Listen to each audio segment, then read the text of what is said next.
শনিবারে আমরা চলে গেছিলাম শিশু সাথী পার্কে, যেটা এখন খুব সবাই যাচ্ছে। এই পার্কটাতে নতুন খুলেছে বলবো না, কারণ এটার আগে নাম ছিল ডিয়ার পার্ক। এখানে প্রচুর হরিণ ছিল, গিনিপিগ ছিল, খরগোশ ছিল, অনেক রকম পাখি ছিল।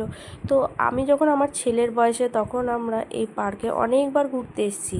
আর জানো তো, মামাবাড়ি থেকে এই পার্কটা পায়ে হেঁটে 10 থেকে 15 মিনিট। মামাবাড়ি থেকেই বেশিরভাগ সময় আসতাম। আর অনেক বছর হয়ে গেছিলো এই পার্কটা বন্ধ হয়ে গেছিলো, পুরো জঙ্গলে ভরে গেছিলো।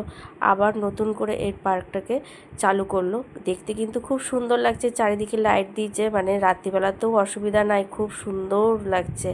আর আমরা চলে এসেছি, মাম্মা, আমার পকু, মা। আর দেখো এইখানে অনেকগুলো ফটো তোলার জায়গা করেছে। এখানে সাইকেলগুলোকে খুব সুন্দরভাবে সাজিয়েছে, পিছনে ক্যারিয়ারে ফুল দিয়েছে, দুটো ফাউন্টেন করেছে, অনেকগুলো বাচ্চাদের রাইডও করেছে, খেলার জায়গা করেছে, রোপ ক্লাইম্বিং করেছে। বেশ ভালো লাগছে। আর একটা পাখি আর কি জায়গা করেছে পাখি রাখার, তো ওইখানে আপাতত বদ্রি পাখি আছে কটা দেখলাম।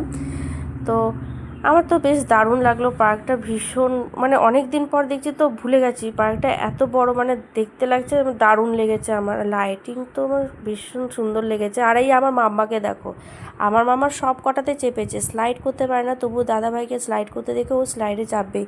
ও নিজে বুঝতে পারছে না যে ওকে ধরে রাখতে হচ্ছে, আর ও করছে কি ভাবছে, মানে ও এতটাই মজা পাচ্ছে ওখান থেকে, যেখানে ওকে চাপানো হচ্ছে সেখান থেকে ও আর উঠে আসতে চাইছে না।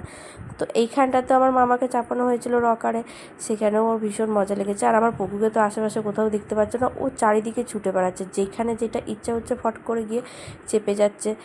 এই পার্কটা ঘোরা কমপ্লিট হয়ে গেল, তো চলো টাটা।